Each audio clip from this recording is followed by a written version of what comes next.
And welcome back to the channel. This is Michael from TOEFLresources.com. And today I want to talk about TOEFL Speaking Question 2 on the new version of the TOEFL. Yes, the TOEFL has changed. Starting August 1st, 2019, there are some pretty big changes to how the TOEFL is put together by ETS. And this video will help you get ready for that new TOEFL. So, in today's video, I'm going to start by talking about the structure of TOEFL Speaking Question 2. Then I'm going to talk a little bit about how to take good notes for this question. I'm going to give you a template you can use to answer the question every week. I'm going to give you a few tips and tricks to bring your answer to the next level. I'm going to give you a sample answer. And finally, I'll talk a little bit about how this question is actually graded. So let's get started by talking about the structure of the question. Now, it's really important to understand the structure, so don't skip this part of the video. I need you to know that ETS puts this question together the same way every week. They don't change their structure. So if you can understand how ETS makes the question, you'll be off to a really good start even before you show up for the test. But here's what you got to know. First of all, in this question, you will begin by reading a short campus announcement, an article in a campus newspaper, or a letter published in a campus newspaper. This will be about 100 words. This announcement is going to describe some change that is happening, or it will propose some change that should happen on campus. There will be two reasons that explain why the change will be made, or why it should be made, and you will have about 45 seconds to read it. After that 45 seconds is done, you will hear two students, a man and a woman, talk about the reading. That'll be about 1 minute. One of these students will strongly agree or disagree with the contents of the announcement. They will give two reasons for their support or opposition, and it's important to note that these two reasons will address the reasons for the change mentioned in the reading part. So they're going to directly support or directly challenge the reasons mentioned in the reading.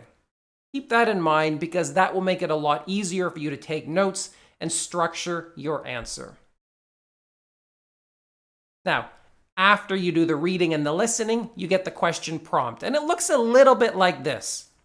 The woman expresses her opinion of the university's plan.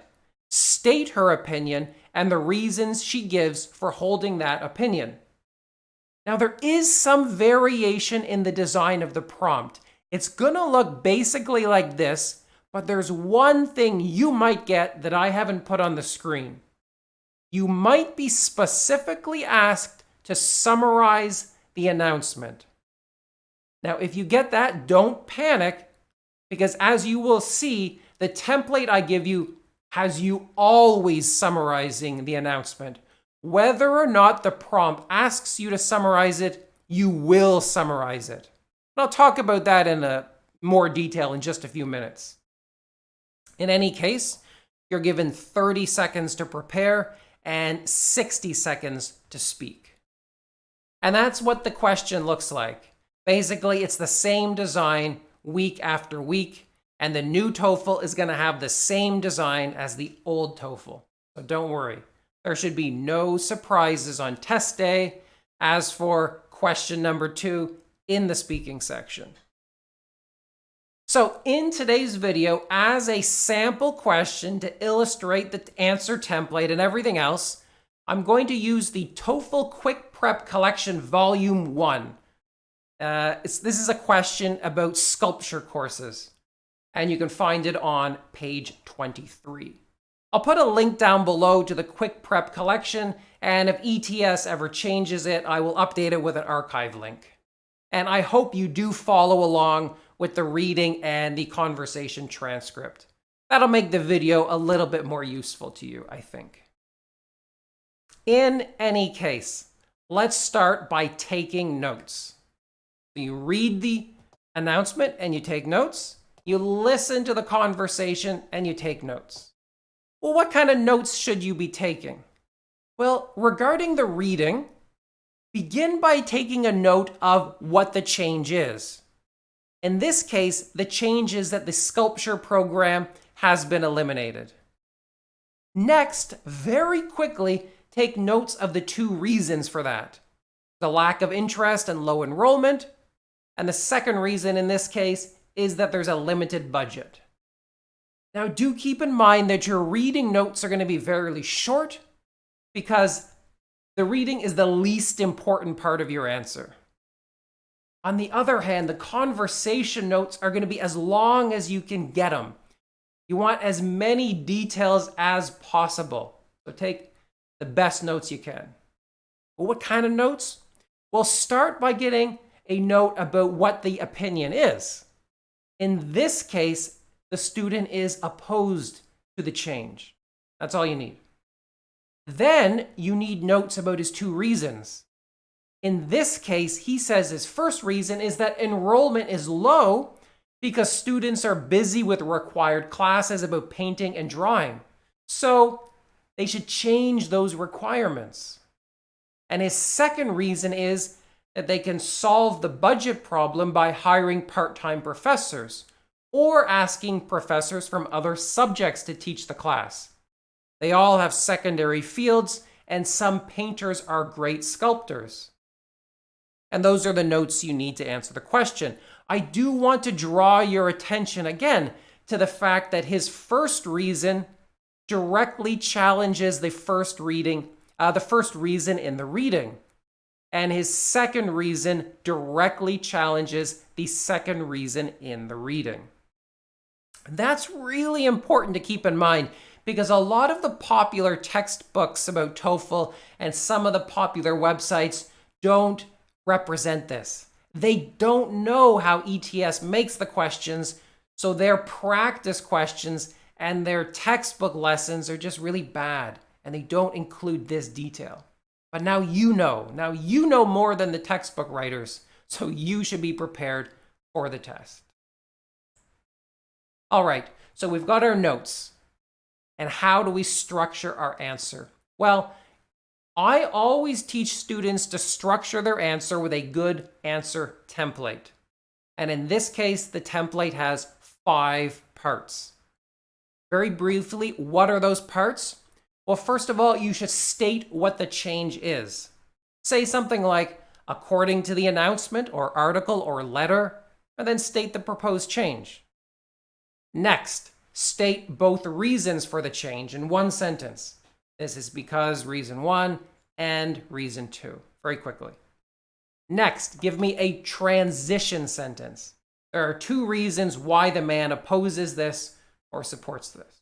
Something like that. You can change it if you want. Next, give me the first reason with as many details as you can. First of all, he argues that. Give me 1, 2, maybe 3 sentences that summarize his first reason. And finally, give me the second reason. Moreover, he mentions that. Now, some of you might be thinking, I'm too slow. I can't say all of this. What can I remove to make the template easier? Well, you could shorten the transition. You could just say, the man opposes this. The woman supports this. That's a bit faster. And if you need more time, you can totally eliminate the second part. Don't state the reasons for the change. Indeed, you're going to touch on those reasons when you give the summary of the conversation. So I'd say this is probably the least important part of the template. Keep that in mind. Now, before I give you a sample answer, I just want to give you a few tips and tricks to bring your answer to the next level. First of all, as always in the speaking section, link your ideas using discourse phrases like as a result, consequently, moreover, therefore, in fact, however, that sort of thing. Those give your answer more coherence, and they'll probably get you a higher score. Next, spend only about 10 to 13 seconds talking about the reading. No more than that. Remember that most of your score is based on your summary of the listening part. Critically important. Most of your answer is going to be summarizing the conversation. As I said, if you're a slow speaker, don't mention the reasons for the change when you summarize the reading. And as always, I want to hear some compound sentences using conjunctions. I want you to show off your grammatical ability a little bit. Again, if you want a good score, you need to show off that you have a good command of English grammar. Compound sentences and conjunctions are a very easy way to do that. All right, so a sample answer based on the TOEFL Quick Prep collection. First of all, we state the change. According to the article, the school's sculpture program will be eliminated. Easy. Then I state both reasons. This is because there isn't much interest in it, and the university's budget is limited. You can see I'm just following the template here. And my transition. There are two reasons why the man opposes this. And then my first reason. First of all, he argues that enrollment is low because students are busy taking required classes, not because they are disinterested. These mandatory classes are mostly about painting and drawing. However, if the requirements are changed, more students will take sculpture classes. Couple techniques here. I didn't want to repeat required classes, so I changed it to mandatory classes. Varying your vocabulary is a good way to increase your score. Next up, I used the discourse phrase, however, to link these ideas. That's something that will probably increase your score, so keep it in mind. And then my second reason, or I should say the man's second reason. Moreover, he mentions that the budget problem can be solved by hiring a part-time professor. Additionally, many current instructors have a secondary field, so one of them could probably teach the class. In fact, some of the current painting teachers are also great sculptors. So, again, I used the discourse phrase additionally to link my ideas. I used so to create a nice compound sentence to show off my grammatical ability. And then I used the discourse phrase in fact to link ideas and to emphasize this point. And basically, that's how you structure your answer. I just followed the template, and the template should work every week. Some students usually ask, hey, how about a conclusion sentence here? Something like, in conclusion, the man is strongly opposed to the change. Well, no. You don't have time for a conclusion, and it's a little bit redundant. You've already told me that the man is opposed. You don't have to mention it again. I mean, you've only got 1 minute to include as many details as you can, so don't waste any time with a conclusion. That's something I feel strongly about. All right, so that's how you answer TOEFL speaking question number 2. Now, a few words about how you are graded in this section of the test. Now, I'm going to make a longer, full-length video about this in a couple weeks, so I don't want to waste a lot of your time here. But basically, you're graded in 3 main categories: delivery, language use, and topic development. Now, delivery refers to how you sound. That is, can the grader understand what you are saying? It's totally okay to have a strong accent. However, if your accent makes it difficult for the grader to understand what you're saying, you will lose points. Basically, they refer to this as like extra effort. So if the grader needs to make extra effort to understand you, you're probably going to lose points. Moreover, your delivery should be fluid and clear. You don't want to make a lot of pauses where you stop and think about what you're trying to say. You don't want to go a lot of and ah and type pauses. Those will hurt you. Next up, language use. This is obviously your grammatical correctness and your ability to kind of show off more advanced grammatical structures. That is, if your answer consists only of really short, simple sentences, you're going to lose points even if your grammar is perfect.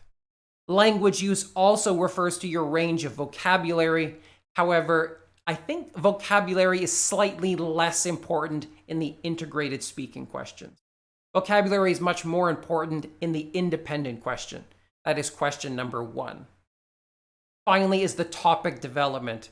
This refers to the accuracy of your answer. Are you getting a correct summary of the announcement?